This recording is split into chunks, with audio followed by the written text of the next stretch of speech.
Sachal news network की videos में खुशामदीद। नाजरीन, वीडियो से मुतालिक अपनी कीमती राय का इजहार कमेंट बॉक्स में ज़रूर करें और चैनल को सब्सक्राइब करें।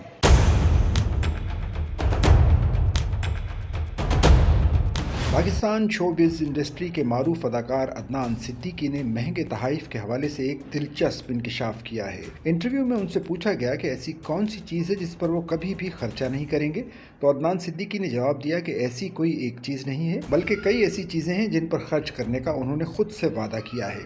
अदाकार ने बताया वो कभी भी किसी कॉन्सर्ट, पार्टी या क्रिकेट मैच के लिए पैसे खर्च नहीं करते, क्योंकि वो समझते हैं कि लोग ऐसी जगहों पर इंटरटेनमेंट के लिए जाते हैं और उन्हें इंटरटेनमेंट के लिए पैसे खर्च करने की ज़रूरत नहीं। एक और सवाल के जवाब में अदनान सिद्दीकी ने बताया कि गाड़ी के अलावा अभी तक वो कोई महंगी चीज़ नहीं खरीद पाए हैं। सवाल किया कि उन्हें ज़िंदगी में सबसे महंगा तोहफा क्या मिला, तो अदनान सिद्दीकी ने जवाब दिया कि उन्हें सबसे महंगी चीज़ एक घड़ी तोहफे में मिली है। ये घड़ी उन्हें उनके दोस्त ने तोहफे में दी थी और उन्होंने इसे तोशा खाने में जमा करवाने की बजाय अपने पास रखी।